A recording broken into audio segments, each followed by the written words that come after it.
Shalom saudara yang terkasih, selamat bertemu kembali di channel pelayanan ini. Senang sekali bertemu dengan saudara sekalian. Saya berdoa saudara sekalian dalam keadaan sehat, ada sukacita, senantiasa dalam pemeliharaan dan pertolongan Tuhan. Saudara yang terkasih, hari ini kita akan membahas tentang satu tema mengenai melayani dengan rendah hati, yang saya ambilkan dari Markus pasal 9 ayat 33 sampai 37. Markus pasal 9 ayat 33 sampai 37. Melayani dengan rendah hati. Saya akan bacakan untuk saudara sekalian. Kemudian tibalah Yesus dan murid-muridnya di Kapernaum. Ketika Yesus sudah di rumah, ia bertanya kepada murid-muridnya, "Apa yang kamu perbincangkan tadi di tengah jalan?" Tetapi mereka diam, sebab di tengah jalan tadi mereka mempertengkarkan siapa yang terbesar di antara mereka. Lalu Yesus duduk dan memanggil ke-12 murid itu. Katanya kepada mereka, "Jika seseorang ingin menjadi yang terdahulu, hendaklah ia menjadi yang terakhir dari semuanya dan pelayan dari semuanya." Maka Yesus mengambil seorang anak kecil dan menempatkannya di tengah-tengah mereka. Kemudian ia memeluk anak itu dan berkata kepada mereka, "Barang siapa menyambut seorang anak seperti ini dalam namaku, ia menyambut aku. Dan barang siapa menyambut aku, bukan aku yang disambutnya, tetapi dia yang mengutus aku." Saudara-saudara yang terkasih, mengikut Tuhan bukan soal siapa yang terbesar, tetapi tentang melayani sepenuh hati bagi Tuhan. Yang terbesar adalah Tuhan Yesus, dan kita semua ini hanyalah hamba-hambanya. Dalam melayani seharusnya ada totalitas. Ada totalitas hati yang sepenuhnya dipersembahkan untuk Tuhan.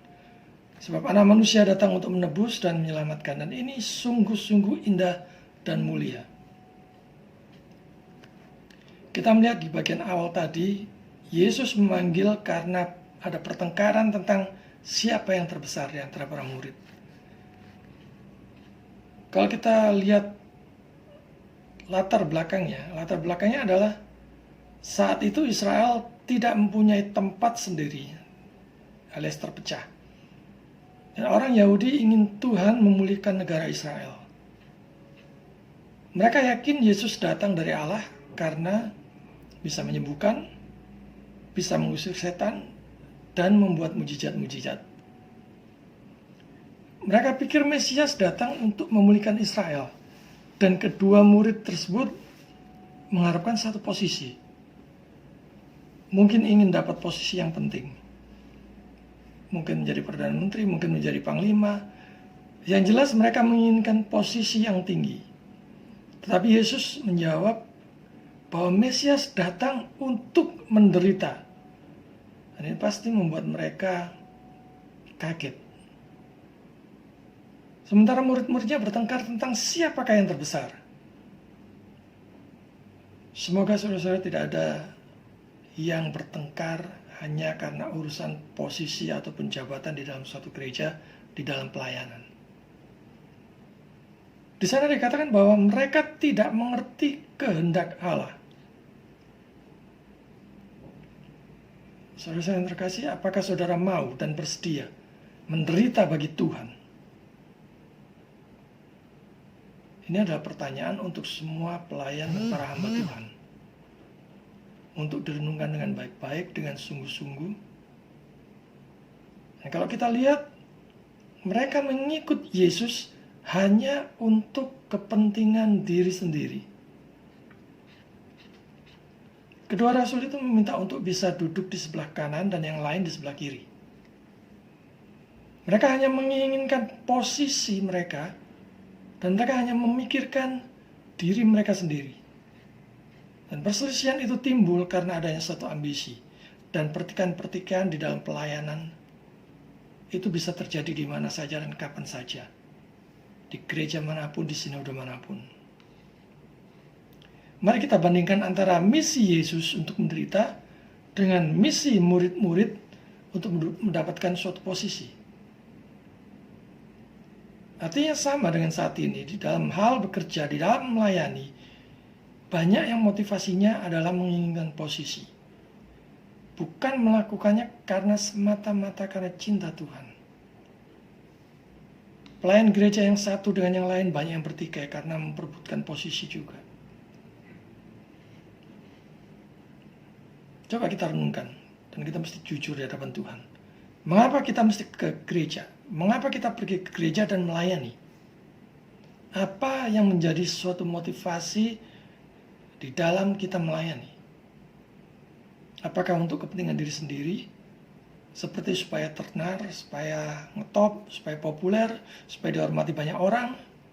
Ataukah semata-mata karena cinta Tuhan dan untuk memuliakan Tuhan? Ataukah semata-mata hanya karena ya supaya bisnis lancar, di gereja nanti ketemu dengan beberapa orang yang bisa dijadikan partner bisnis?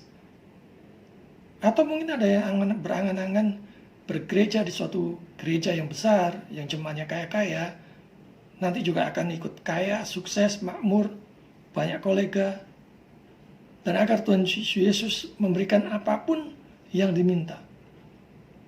Saya ini adalah motivasi duniawi. Ini hanya motivasi untuk kepentingan dirinya sendiri. Ataukah kita melayani, kita pergi ke gereja agar kehendak Allah dinyatakan di dalam hidup kita, di dalam Yesus, dan kita hidup untuk memuliakan Dia? Mungkin kita pikir kita sudah mengikut Tuhan, tapi mari kita renungkan sungguh-sungguh. Jangan-jangan sebenarnya hanya sekedar rutinitas melayani, tetapi hampa, karena tidak melayaninya dengan sungguh-sungguh sepenuh hati dan sungguh-sungguh mengasihi Tuhan. John Wesley bertemu dengan orang-orang Kristen, dan dia menemukan ada begitu banyak orang Kristen, dan ternyata tidak sama semuanya. Tentu saja. Tiap-tiap orang mempunyai keinginan sendiri, tiap-tiap orang punya cita-cita sendiri, tiap-tiap orang mempunyai pemahamannya sendiri-sendiri. Apa yang dilihatnya berbeda dengan apa yang ia pikirkan.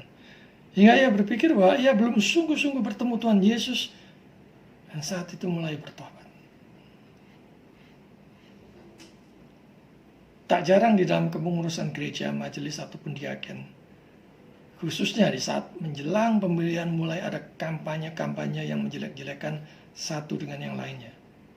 Jadi ini persis seperti kampanye pemilu, kampanye pilkada dan sebagainya, di mana nuansa politiknya kental sekali ketimbang nuansa penuh kasih, penuh persaudaraan. Kita melihat di sini ada perselisihan ini timbul karena suatu ambisi. Yesus melihat ada ambisi pada diri murid-muridnya, yaitu siapakah yang terbesar di antara yang satu dengan yang lainnya. Kalau kita melihat di dalam Yohanes 3 ayat 30, firman Tuhan katakan, ia harus makin besar, tetapi aku harus makin kecil. Kalau bisa tidak kelihatan sama sekali, tetapi bekerja keras, berjuang keras, mengerjakan pelayanan dengan giat, dengan sukacita, dengan sungguh-sungguh, dengan tulus, dengan sukarela. Matius 18 ayat 4 juga katakan, barang siapa merendahkan diri dan menjadi seperti anak kecil ini, dialah yang terbesar di dalam kerajaan surga. Bukan berarti harus kekanak-kanakan, tetapi ini berbicara tentang kerendahan hati.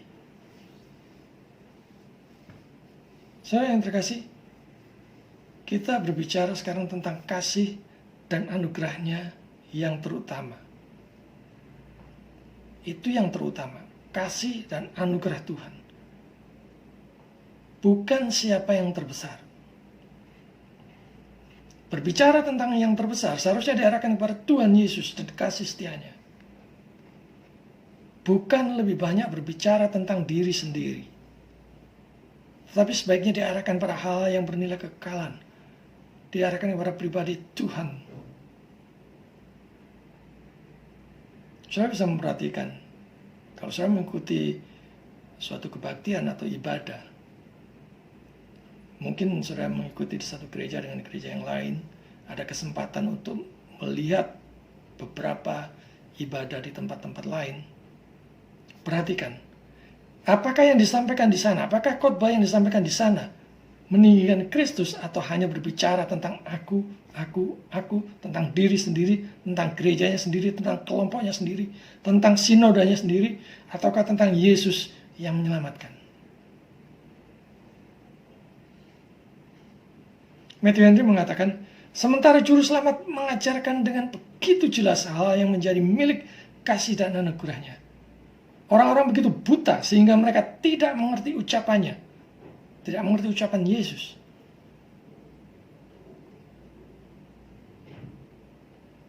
Tetapi lebih berbicara yang satu lebih besar dari yang lainnya.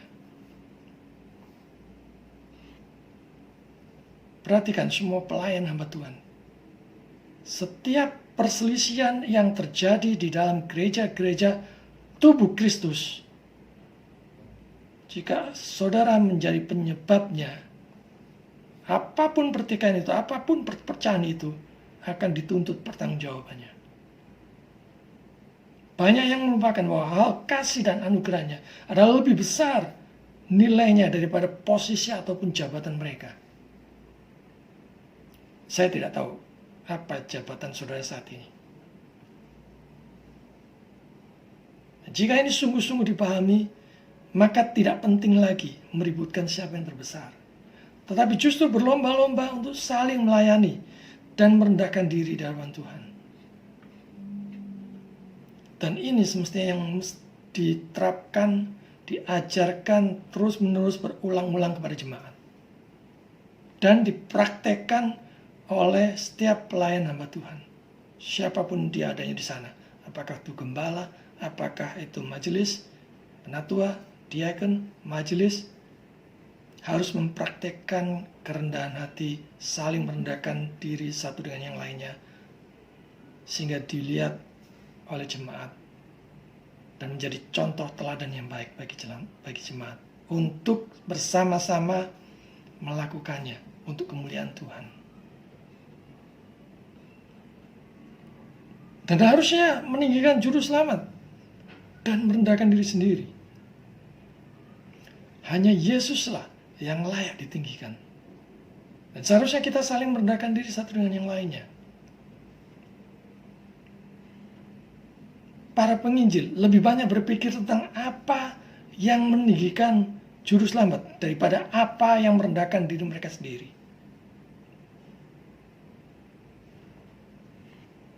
Saudara yang terkasih, saya mau menyampaikan satu hal yang sangat penting. Jangan pilih-pilih di dalam pelayanan.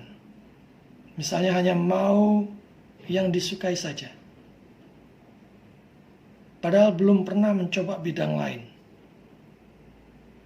Siapa tahu di sana malah lebih baik. Misalnya hanya mau pekerjaan administrasi saja. Padahal sebenarnya mempunyai talenta berkhotbah. Atau hanya mau mengurus tentang kerapian kebersihan gereja saja. Padahal sebenarnya dia bisa lebih bagus kalau menjadi pendoa syafaat dan sebagainya. Juga jangan pilih-pilih di dalam melayani seseorang. Misalnya kalau yang kaya saja, kalau mengetahui ada jemaat yang kaya, rajin dikunjungi, didoakan, dikuatkan. Dan saudara mesti jujur, apakah karena persepuluhan mereka besar, persembahan mereka besar? Sementara kalau yang miskin, tidak pernah sekalipun dikunjungi dan didoakan. Bahkan sampai meninggal pun tidak pernah dikunjungi, tidak pernah didoakan. Kalau yang kaya raya, yang datang disambut dengan ramah, dengan senyum, dengan gembira, seperti seorang raja. Sementara kalau yang miskin yang datang, dicuekin dan sebagainya.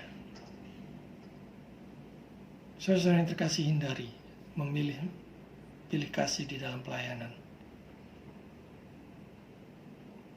Pertengkaran yang timbul karena ambisi hanya akan merendahkan diri sendiri.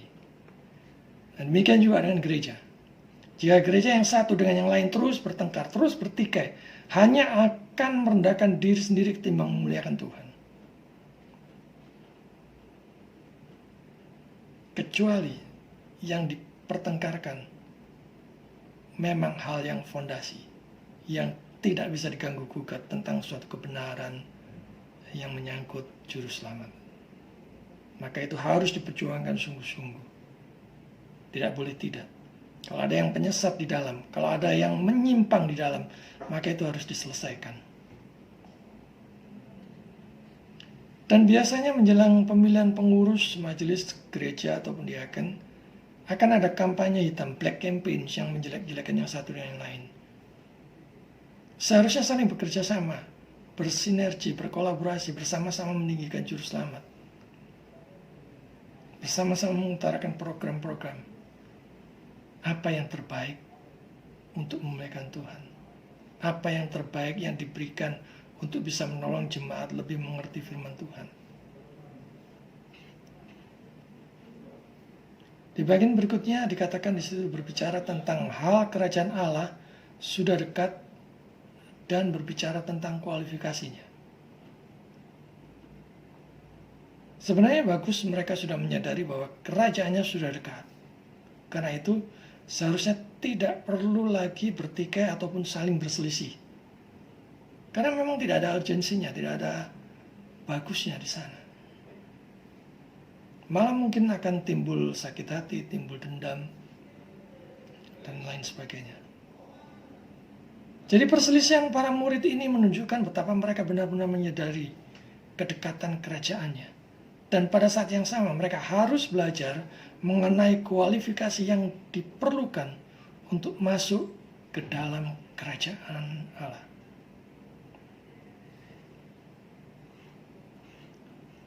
Saudara yang terkasih, tidak cukup hanya tahu dan menyadari bahwa kerajaan Allah sudah dekat. Tetapi harus tahu persis kualifikasi apa yang diperlukan untuk masuk ke dalamnya. Dan melakukannya sebagai murid Yesus yang sejati. Tetapi ini bukan berbicara tentang keselamatan karena perbuatan baik. Tetapi hanya berbicara tentang kualifikasi yang dibutuhkan sebagai orang percaya yang sudah diselamatkan. Mereka yang percaya Yesus sebagai Tuhan dan Juru Selamat pribadi sudah diselamatkan. Dan karena itu bisa atau dimampukan untuk bisa berbuat baik. Sebagai bukti bahwa mereka sudah diselamatkan. Dikatakan di sana kerajaannya sudah dekat. Kalau sudah tahu bahwa kerajaannya sudah dekat, maka seharusnya harus semakin giat, harus semakin berkobar-kobar bagi Kristus. Bukan lelet, bukan bermalas-malasan, ataupun mengerjakan pelayanan asal-asalan dan putus di tengah jalan, berhenti di tengah jalan. Selesaikan tugas itu sampai selesai, sampai mission accomplished. Dan inilah kualifikasinya. Mari kita melihat apa kualifikasinya yang berlaku bagi seorang murid yang sudah diselamatkan. Mereka yang paling rendah hati dan menyangkal diri sendiri, yang paling menyerupai Kristus, dan yang dengan sangat lemah lembut akan menjadi milik Tuhan, akan menjadi miliknya. Ada beberapa pelayan hamba Tuhan yang meminta untuk dilayani dengan standar yang tidak umum, yang berlebihan. Kalau bisa sekelas bintang 5. Juga ada beberapa pelayan hamba Tuhan yang tinggi hati, yang sombong, bahkan terlihat angkuh, karena gelar tertinggi di depan gelar-gelar yang ada di namanya. Ada doktor, MTH, MPDK, MA, dan lain-lain yang berjejer. Nah, seharusnya gelar itu membuat dirinya makin rendah hati. Saudara yang terkasih, beberapa kali ketika saya melayani, saya ditanya, kok Bapak nggak ambil dokter saja? Saya bilang, belum ada kebutuhan. Dan juga belum ada dana. Kalau toh ada, lebih baik dana itu saya pakai untuk pelayanan misi, penjangkauan, pekabaran Injil, memuridkan, menjangkau jiwa-jiwa ke pedalaman dan pedesaan. Panggilan saya di sana. Dan saya sangat menyayangkan kalau toh saya mempunyai berkat lebih. Untuk itu akan saya pakai untuk pelayanan ketimbang hanya untuk memenuhi ego saya, mengambil gelar yang belum tentu itu membuat saya makin rendah hati. Saya khawatir justru itu akan menjebak saya, akan membuat diri saya makin sombong.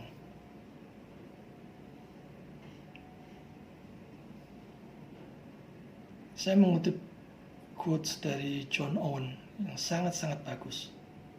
Dikatakan begini, all things I thought I knew, but now I confess. The more I know the less. Jadi semua hal yang aku pikir aku tahu, tapi sekarang aku akui, semakin aku tahu kurangnya. Aku tahu sedikit, aku hanya tahu sedikit.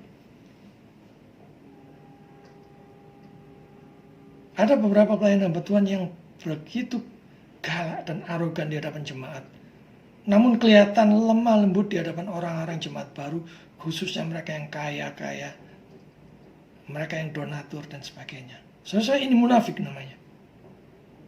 Ini menjadi renungan kita bersama bahwa pelayan hamba Tuhan itu melayani. Diberikan contoh di situ bahwa seperti menyambut anak di dalam namanya, di dalam nama Tuhan. Ini juga berlaku umum dalam hal kita menyambut jemaat baru, orang-orang baru yang belum mengenal Kristus ataupun yang hanya baru sedikit sekali mengenal Yesus.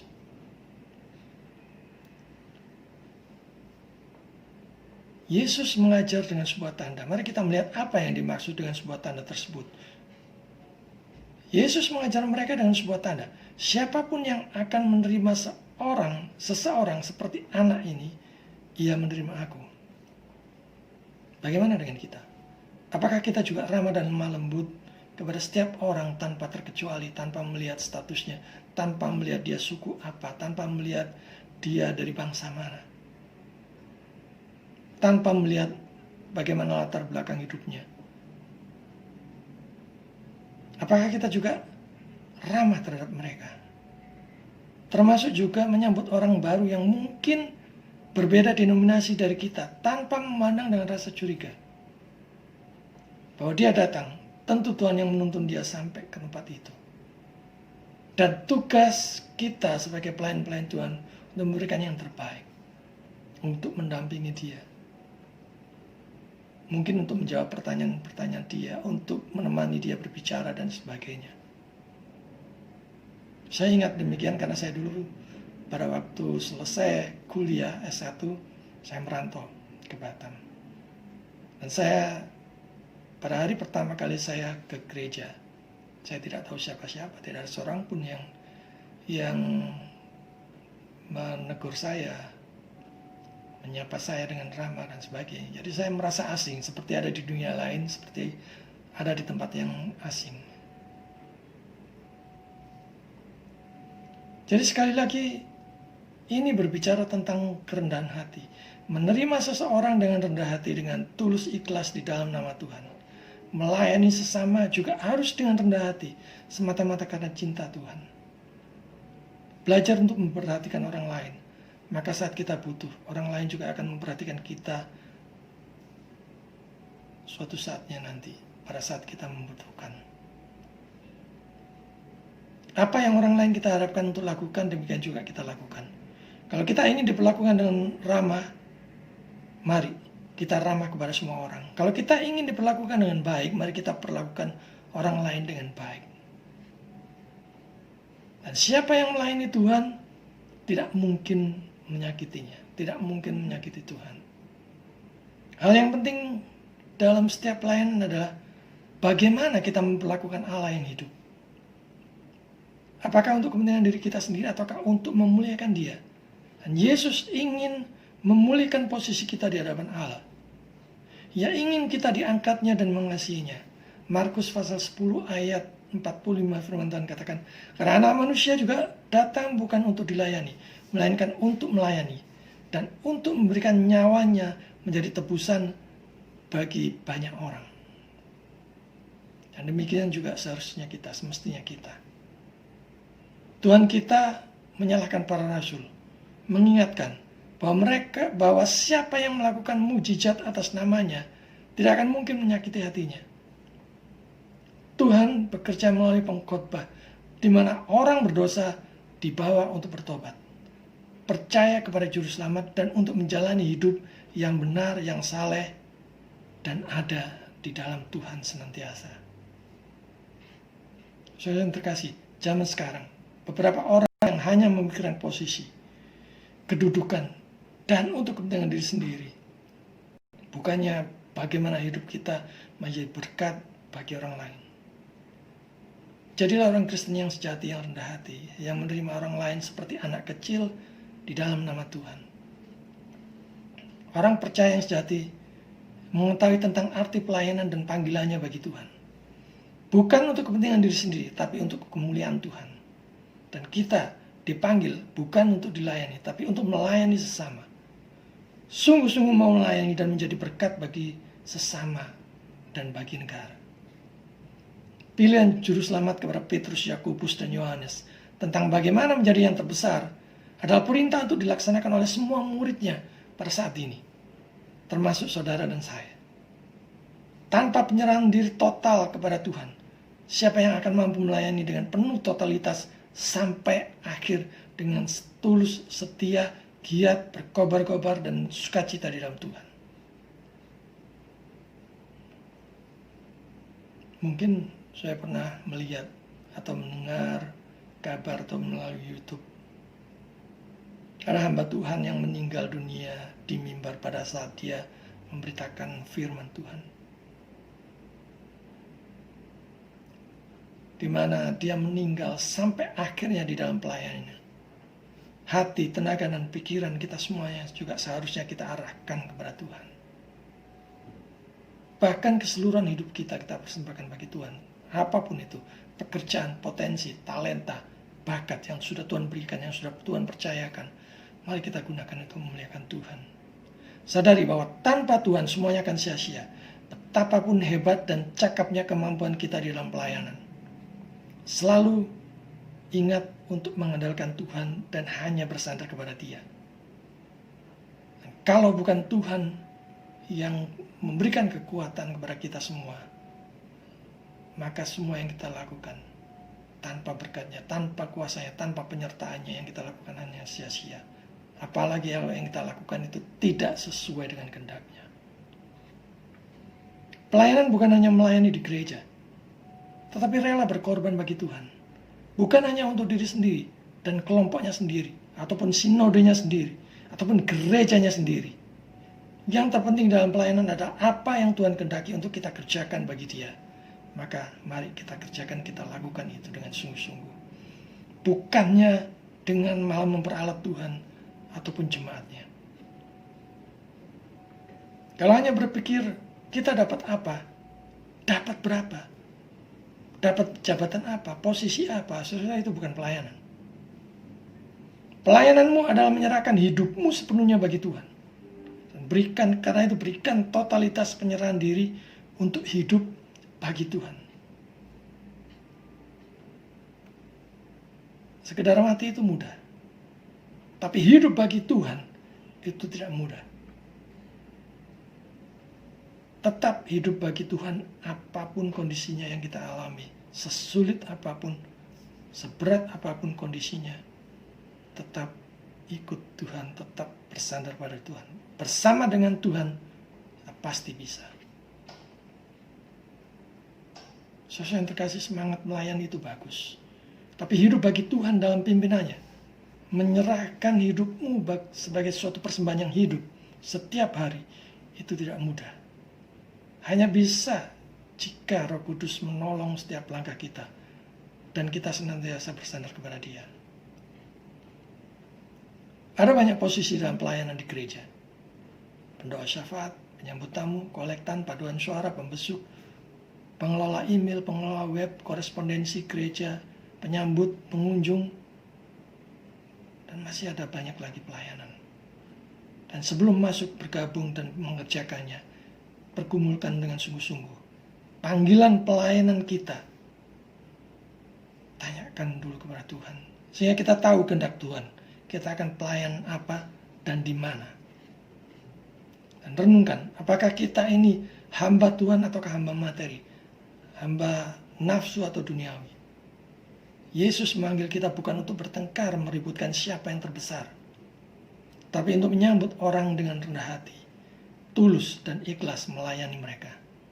Murid Yesus melayani dengan rendah hati semata-mata karena cinta Tuhan. Maka saudara dipanggil untuk melayani bagi kemuliaan Tuhan. Tuhan memberkati.